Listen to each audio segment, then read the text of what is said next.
저 바보한테 시집 가느니 차라리 평생 노처녀로 살겠어. 마을 사람들은 모두 혀를 찼습니다. 하지만 석 달 후 그 바보 신랑 앞에 임금의 어명이 떨어졌지요. 허담, 네가 바로 조선의 숨은 인재로구나. 그날 마을은 발칵 뒤집혔습니다. 도대체 이 바보 신랑에게 무슨 일이 있었던 걸까요? 지금부터 그 통쾌한 이야기 시작하겠습니다. 조선시대 중종 임금 시대의 이야기입니다.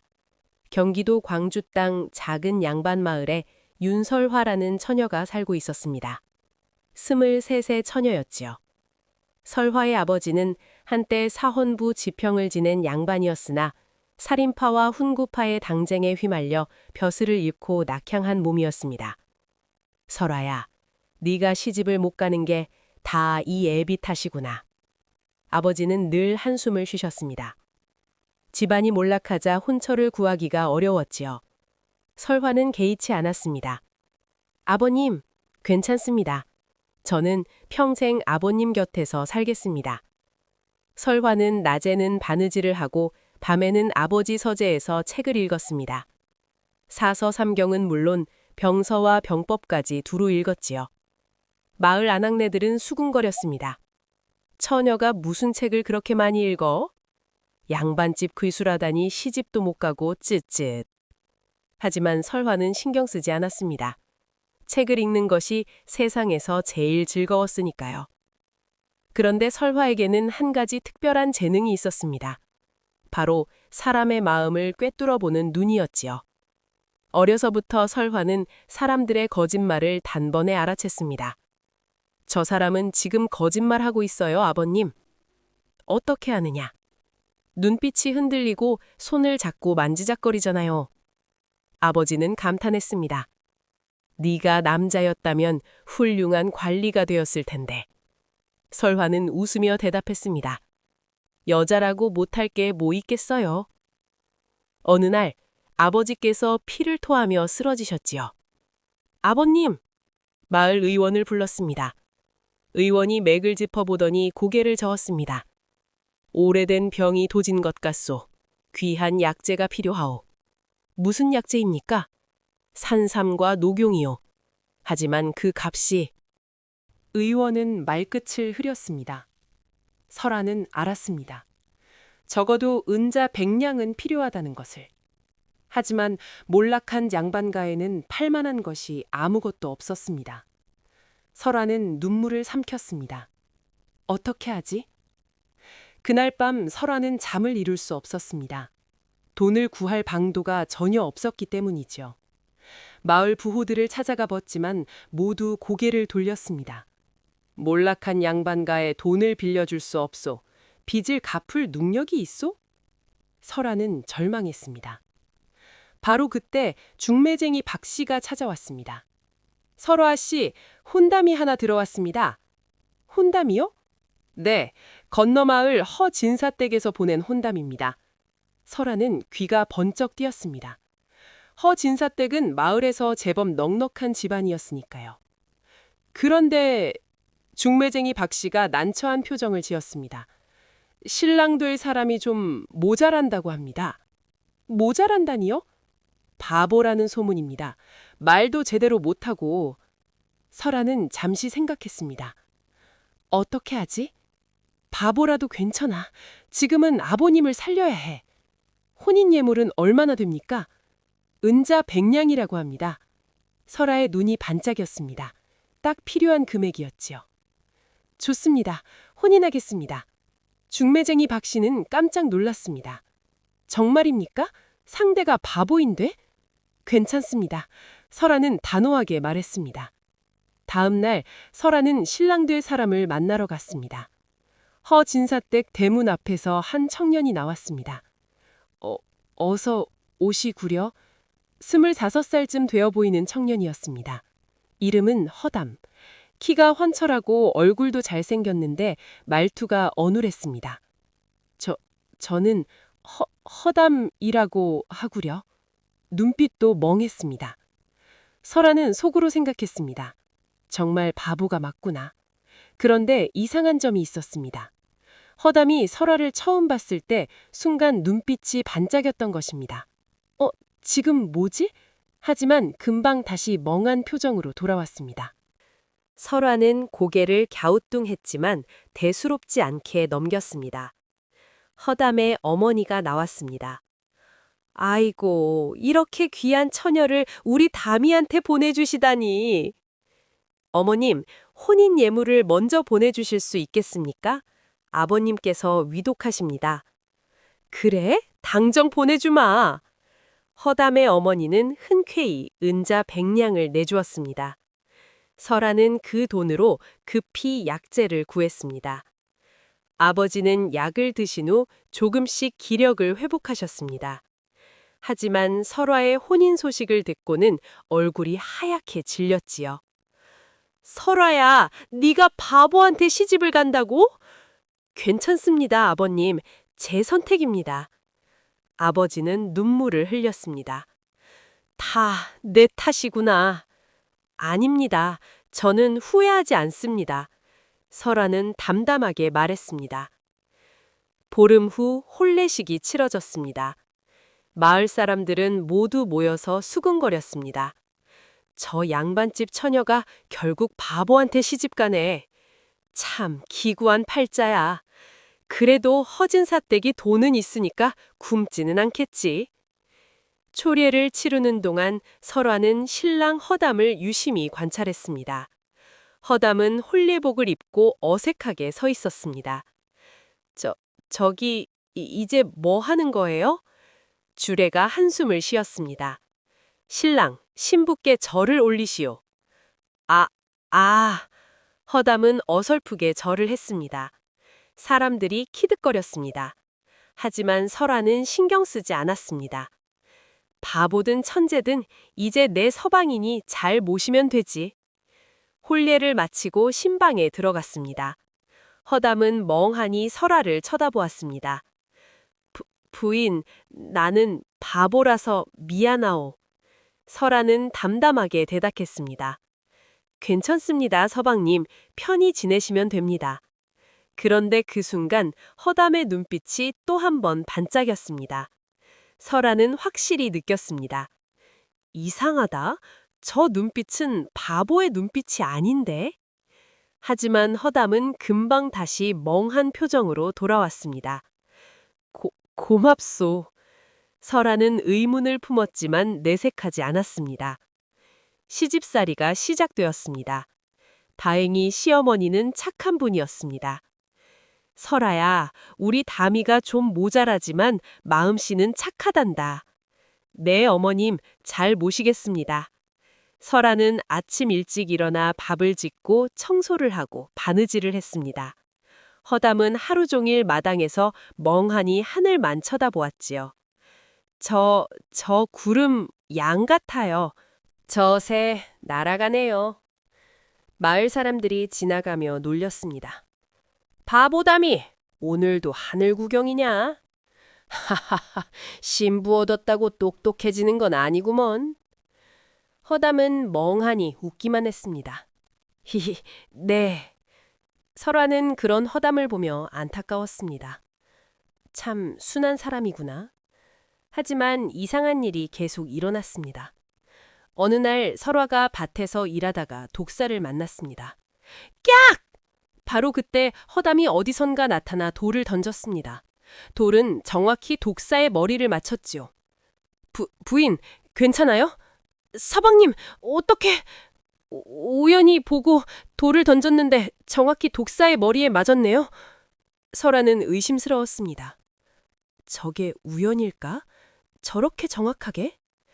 또 다른 날 설아가 우물에서 두레박을 올리다가 줄이 끊어졌습니다. 두레박이 떨어지려는 순간 허담이 번개같이 달려와 손으로 낚아챘습니다. 부인, 물 여기 있어요. 서방님, 지금 어떻게 그렇게 빨리... 저도 모르겠어요. 몸이 저절로... 설아는 점점 확신하게 되었습니다. 이 사람은 절대 바보가 아니야. 설아는 본격적으로 허담을 관찰하기 시작했습니다. 낮에는 분명 바보처럼 행동했습니다. 하지만 밤이 되면 이상한 일이 벌어졌지요. 어느 날 밤 설아는 잠이 오지 않아 마당을 거닐었습니다. 사랑채에서 불빛이 새어나왔습니다. 서방님이 아직 안 주무시나? 설아는 살금살금 다가가 문틈으로 안을 들여다봤습니다. 그리고 깜짝 놀랐습니다. 허담이 책상 앞에 앉아 붓을 들고 뭔가를 쓰고 있었던 것입니다. 그 필체가 놀라울 정도로 유려했지요. 이 병법을 응용하면 허담의 목소리는 전혀 어눌하지 않았습니다. 또렷하고 명석했습니다. 설아는 숨을 죽이고 지켜봤습니다. 허담은 병서를 펼쳐놓고 뭔가를 연구하고 있었습니다. 손자 병법의 이 대목을 보면 그는 책을 넘기며 혼자 중얼거렸습니다. 설아는 충격을 받았습니다. 역시 바보가 아니었어. 하지만 왜 바보인 척하는 걸까요? 설아는 조용히 물러났습니다. 그날 밤 설아는 잠을 이룰 수 없었습니다. 도대체 무슨 사연이 있는 거지? 다음 날 설아는 시어머니께 조심스럽게 물었습니다. 어머님, 서방님이 원래 바보였습니까? 시어머니의 얼굴이 순간 어두워졌습니다. 왜 그런 걸 묻느냐? 그냥 궁금해서요. 시어머니는 한숨을 쉬었습니다. 우리 다미는 원래 총명한 아이였단다. 네?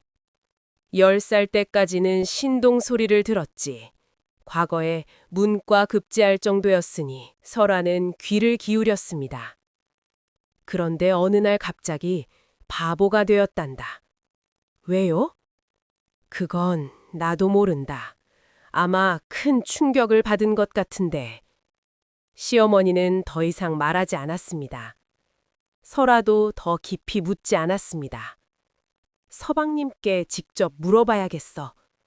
그날 밤 설아는 허담이 사랑채로 들어가길 기다렸습니다. 그리고 조용히 문을 두드렸습니다. 서방님, 저예요.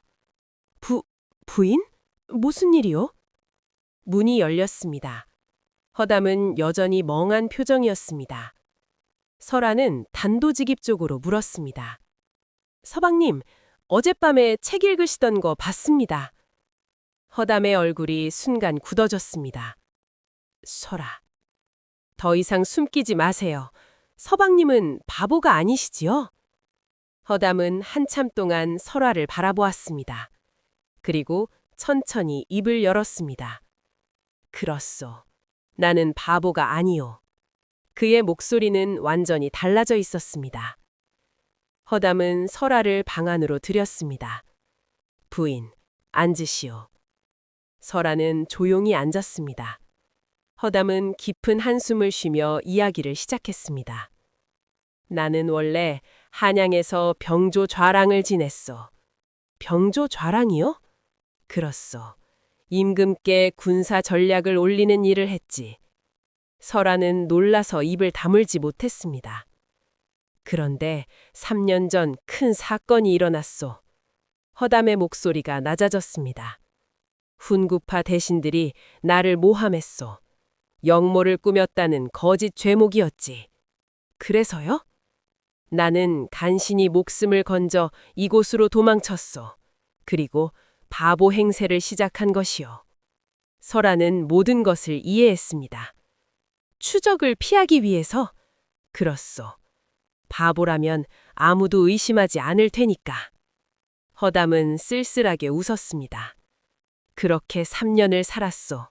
낮에는 바보, 밤에는 나 자신으로. 설아는 가슴이 아팠습니다. 얼마나 힘드셨겠어요. 괜찮소. 익숙해졌으니까. 허담은 설아를 바라보았습니다. 그런데 부인과 혼인하면서 생각이 바뀌기 시작했소. 무슨 생각이요? 부인을 보니 다시 용기가 생겼소. 설아는 허담의 눈을 마주보았습니다. 그 눈에는 진심이 가득했지요. 부인, 나를 도와주시겠소? 무엇을 도와드릴까요? 내 누명을 벗기고 싶소. 그리고 정당하게 세상에 나서고 싶소. 설아는 고개를 끄덕였습니다. 제가 할 수 있는 일이라면 무엇이든 하겠습니다. 허담은 감동하여 설아의 손을 잡았습니다. 고맙소, 부인. 다음 날부터 설아와 허담은 비밀리에 계획을 세우기 시작했습니다. 서방님, 누명을 벗으려면 증거가 필요합니다. 그렇소. 하지만 3년이나 지났는데 증인은 없습니까? 없소. 당시 함께 일했던 사람들은 모두 뿔뿔이 흩어졌소. 그럼 다른 방법을 찾아야겠네요. 허담과 설아는 다른 방법을 찾기로 하였습니다. 그러던 중 설아는 바느질과 수노키를 잘하니 일단 생활에 보태고자 만든 물건을 한양에 가서 팔기로 하였지요. 설아는 한양으로 향했습니다. 남대문 밖 시전에서 설아는 자신이 수놓은 보자기와 주머니를 팔기 시작했습니다. 여기 수놓은 보자기 사세요. 정성껏 수놓았습니다. 사람들이 몰려들었습니다. 오, 이 수놓기 솜씨가 예사롭지 않은데? 얼마요? 한 개에 닷푼입니다. 좋소, 5개 주시오. 설아의 물건은 날개 돋친 듯 팔렸습니다. 사흘 만에 은자 10량을 벌었지요. 설아는 기뻐하며 집으로 돌아가려 했습니다. 그런데 그때 잠깐만 기다리시오. 뒤에서 누군가 소리쳤습니다. 설아가 돌아보니 궁중복색을 입은 궁녀가 서 있었습니다.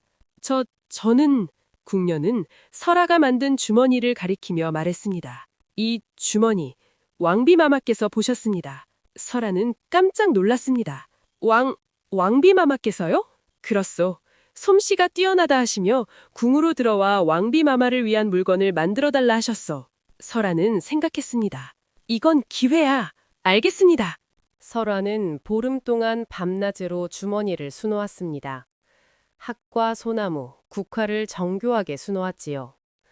궁녀가 주머니를 왕비마마께 전했습니다.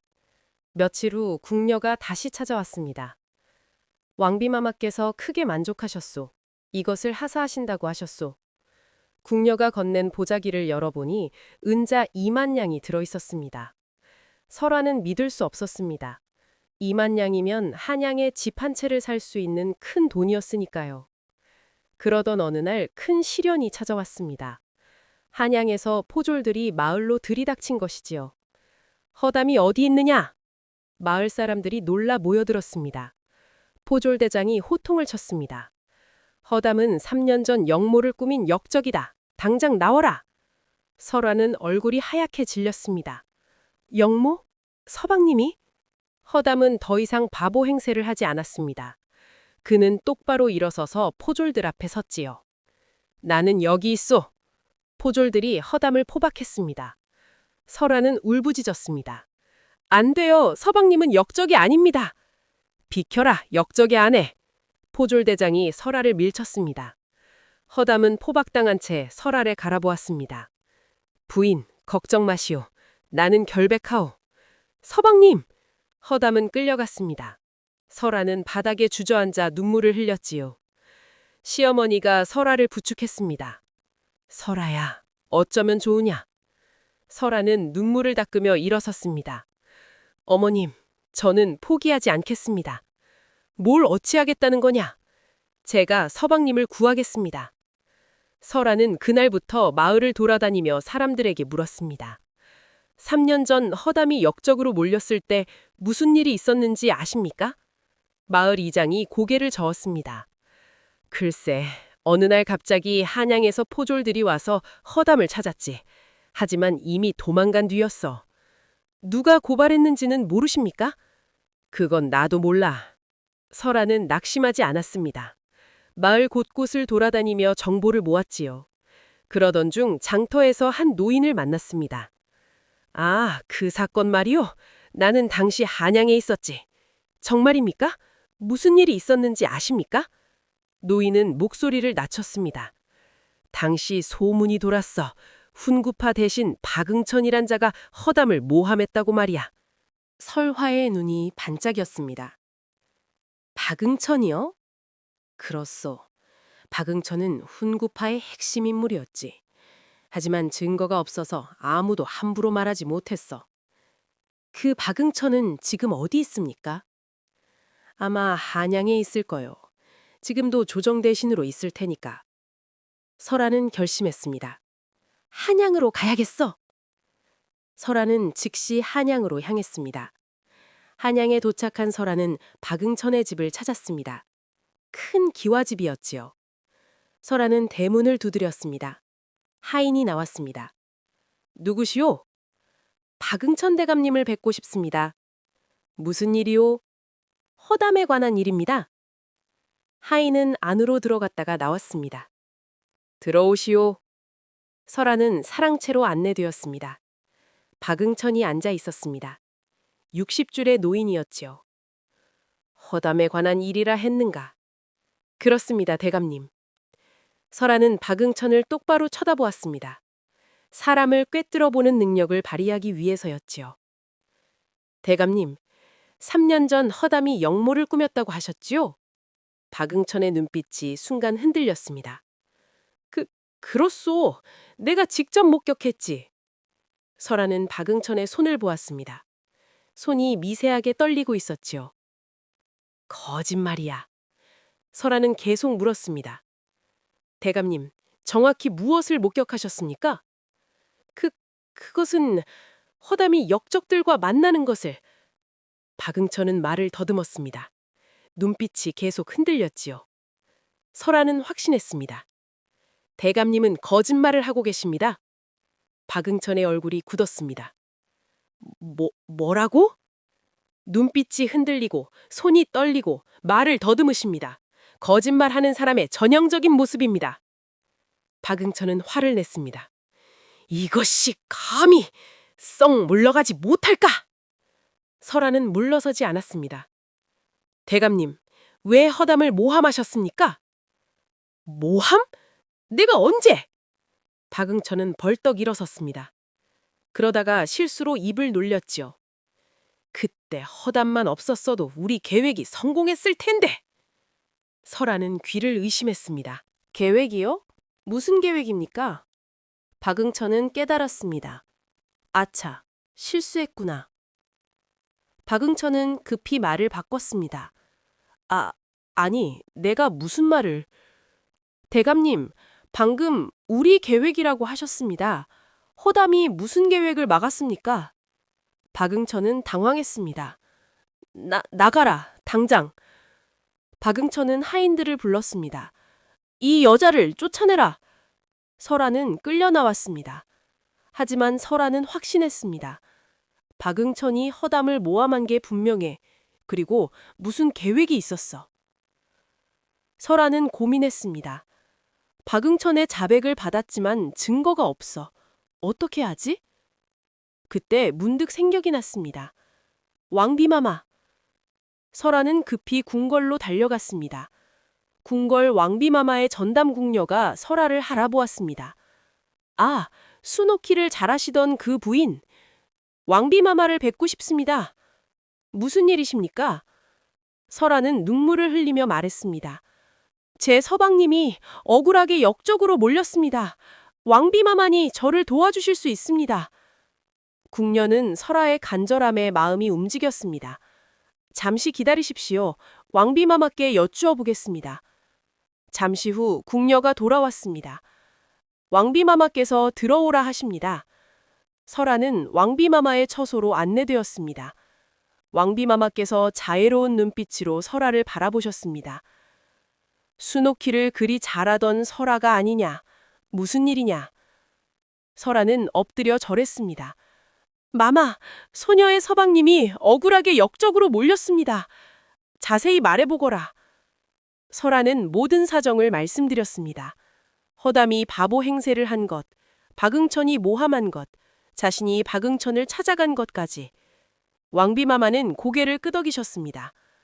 그런데 네가 어찌 박응천이 거짓말하는 것을 알았느냐?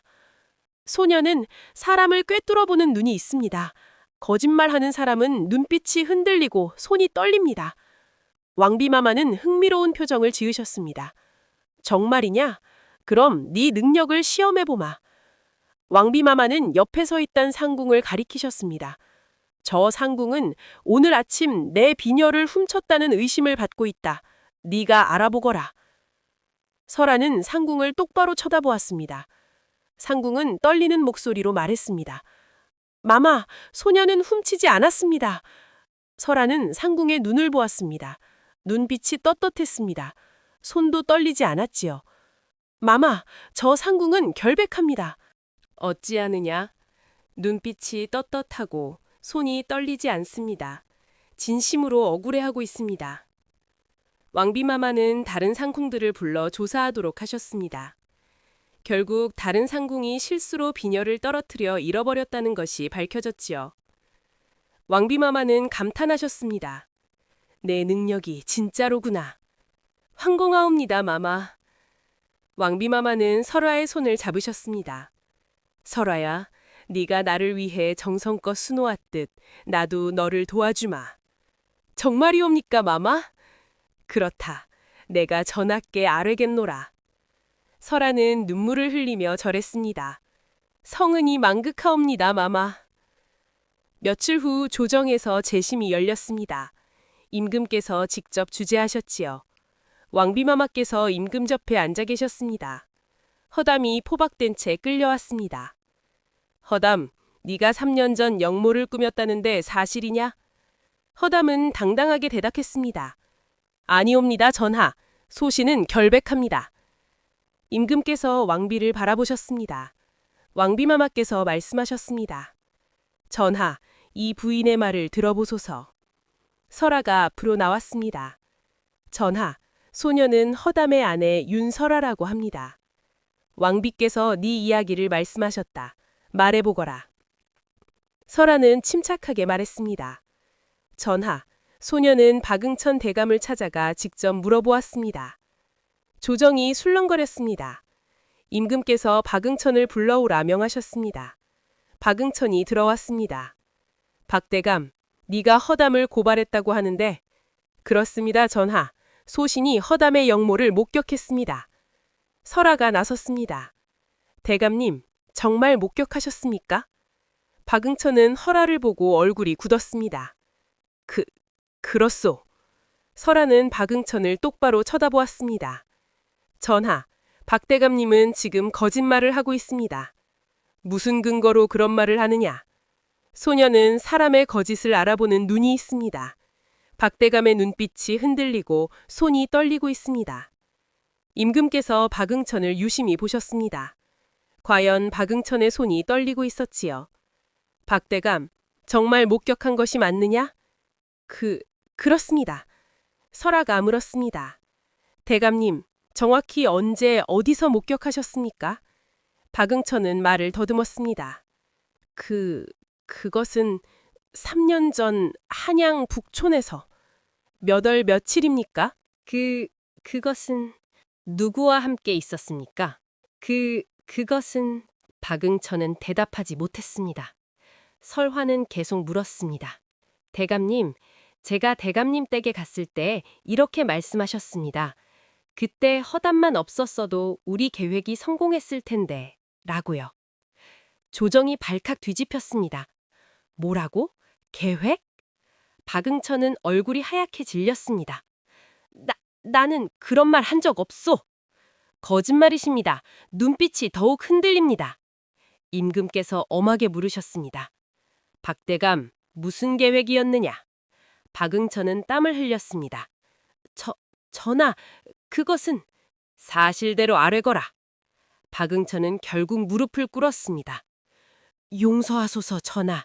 소신이 허담을 모함했습니다. 조정이 술렁거렸습니다. 왜 모함했느냐? 허담이 훈구파의 비리를 알게 되었기 때문입니다. 소신들은 허담을 제거하려 했고 거짓으로 고발했습니다. 임금께서 크게 화를 내셨습니다. 무엇이라 충신을 모함했단 말이냐? 박응천은 땅에 엎드렸습니다. 임금께서 허담을 바라보셨습니다. 허담, 네가 정말 억울했겠구나. 허담은 눈물을 흘리며 절했습니다. 황공하옵니다, 전하. 임금께서 말씀하셨습니다. 짐이 네 누명을 벗겨주겠노라. 그리고 네 충성을 가상히 여겨 병조 참판에 임명하노라. 성은이 망극하옵니다, 전하. 임금께서 설화를 바라보셨습니다. 설화, 네가 남편을 구한 공이 크도다. 은자 백냥을 하사하노라. 성은이 망극하옵니다, 전하. 허담과 설화는 한양에 집을 마련하고 새로운 삶을 시작했습니다. 마을 사람들은 모두 놀라며 수군거렸습니다. 바보다미가 병조 참판이 되다니. 그 부인도 대단하더라. 남편을 직접 구했다잖아. 역시 사람은 겉만 보면 안 되는구먼. 어느 봄날 허담과 설화는 집 마당에서 꽃구경을 하고 있었습니다. 부인, 고맙소. 왜요? 당신이 아니었다면 나는 역적으로 몰려 죽었거나 바보로 살고 있었을 것이요. 설화는 웃으며 대답했습니다. 저야말로 고맙습니다. 서방님 덕분에 제 능력을 제대로 쓸 수 있었으니까요. 두 사람은 서로를 바라보며 미소 지었습니다. 저녁해가 지고 마당에는 꽃향기가 가득했습니다. 설화는 그 모습을 보며 생각했습니다. 정말 잘 선택했어. 옛날 마을 사람들은 설화를 비웃었습니다. 바보한테 시집 간다고. 하지만 설화는 그 바보 신랑이 실은 천재라는 것을 알아봤습니다. 그리고 자신의 능력으로 남편을 구했지요. 사람은 겉모습만으로 판단할 수 없습니다. 때로는 바보처럼 보이는 사람이 가장 지혜로울 수 있고, 약해 보이는 사람이 가장 강할 수 있습니다. 진정한 사랑이란 상대의 겉모습이 아니라 그 사람의 진심을 보는 것입니다. 그리고 진정한 용기란 사랑하는 사람을 위해 스스로 나서는 것입니다. 설화와 허담처럼 말이죠. 다음 영상을 빠르게 만나보시려면 좋아요와 구독을 눌러주세요. 그럼 더 재미있는 영상으로 찾아뵙겠습니다. 모두 행복한 하루 보내세요.